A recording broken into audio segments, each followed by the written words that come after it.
And as our theme for the Youth Week of Prayer, it is, what if you gave Christ everything? We're posing that question to everyone.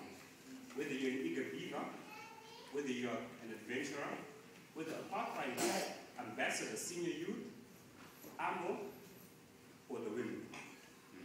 We are asking you, what if you gave Christ everything? What would change? What would remain the same? We really want to know. And what we want you to do after this week of prayer is to become a disciple today. Not tomorrow, not yesterday, but today. Amen. I shall start off by showing acknowledgement to certain people. I would first like to show acknowledgement to my father in Christ, Uncle Tony Sarumbe, for helping me to get the courage to stand up here and speak to you. And my mother, who gave birth to me. I'd like to assure her that she'll always be the only girl in my life until I die.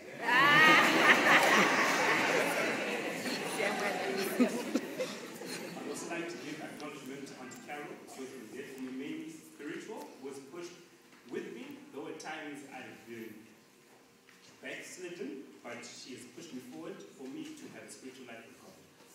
And I'd also like to thank the churches of all for watching me grow. Not just watching me grow, but also showing me the direction I should go. Amen. Now, church, I shall ask my first verse to be read, 1 John 4, verse 16.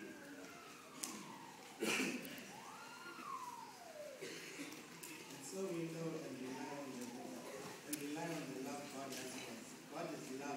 Whoever lives in love lives in God, and God in him. See, church, here the Bible tells us that Jesus is God. Because in John 1 verse 1 it says, in the beginning was the Word, and the Word was with God, and the Word was God. Church, today my sermon is entitled Jesus. We see we have all grown up and heard the story of Jesus. Some know Jesus only as a person who came to this earth just to die for us. But church, I'm here to tell you that there is more to Jesus just dying for us. We see in the following chapter that Jesus is love. You see, we always hear the name of Jesus. People swear in the name of Jesus. People get rich through preaching about Jesus. People sing songs about Jesus. People steal in the name of Jesus. Other people cheat in the name of Jesus. People do all sorts in the name of Jesus. So now I want to find out really, when we say Jesus, what do we really mean? I shall also ask for the reader to read 1 Corinthians 13, verse 4 to 8.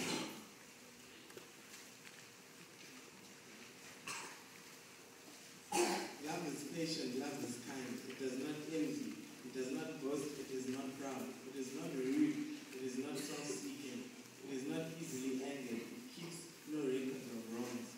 Love does not delight in evil, but rejoices with the truth. It protects always, trusts always, hopes, and always perseveres.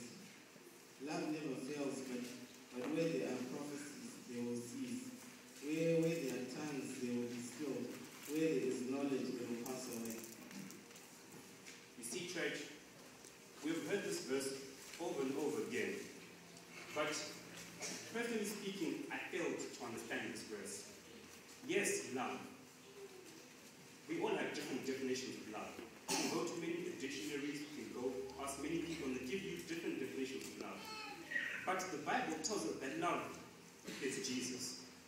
So now for me to understand this verse, I removed the word love, and I put in the word Jesus. And this is how the verse came out. Jesus is patient. Jesus is kind. Jesus does not envy. Jesus does not boast. Amen. Jesus is not proud. Jesus does not dishonor others. Jesus is not self-seeking. Jesus is not easily angered. Jesus keeps no record of wrongs. Jesus does not delight in evil, but rejoices with the truth. Jesus always protects, always trusts, always hopes, always preserves. Jesus never fails. Amen. So now we see that Jesus came upon this earth to be a living example for you and I. So I asked myself, so if Jesus is all these things, be slow to anger? Can I turn to my peers and say, do I not envy? Are we seeing Jesus as an example in our lives? You see, when Jesus came to this earth, he came and he was born. Jesus was a child and he spoke like a child, but he had no trace of sin within him. But he was not exempt from temptation. You see, in the Bible, the people of Nazareth were known for their wickedness. And we see in John 1, verse 46,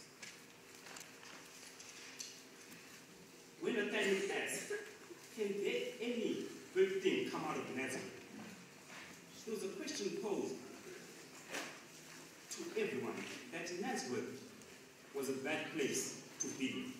We could say it was something like Sodom and Gomorrah. Not to that extent, but it was not a good place to be. That even Nathanael even asked, is there anything good which will come out of Nazareth? And the worst part is Jesus was put into Nazareth. Jesus was put so that his character could be tested. It was necessary for him to be constantly on guard in order to preserve his purity. He was subject to all the conflicts which we have to meet today, that he might be an example to us in childhood, youth, and manhood. So when people say Jesus, they don't really realize that Jesus went through what we went through. I know how I'm always arguing with my mom when I want to do certain things, and she tells me that she also went through the same things and did the same things. And I tell her, what you did 40 years ago is different to what I'm doing now. You are from way back, I am from now.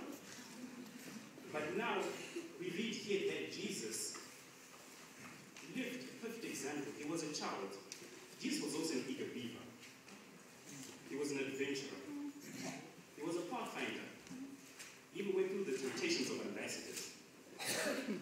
He even became a senior youth. Later on, he became an army.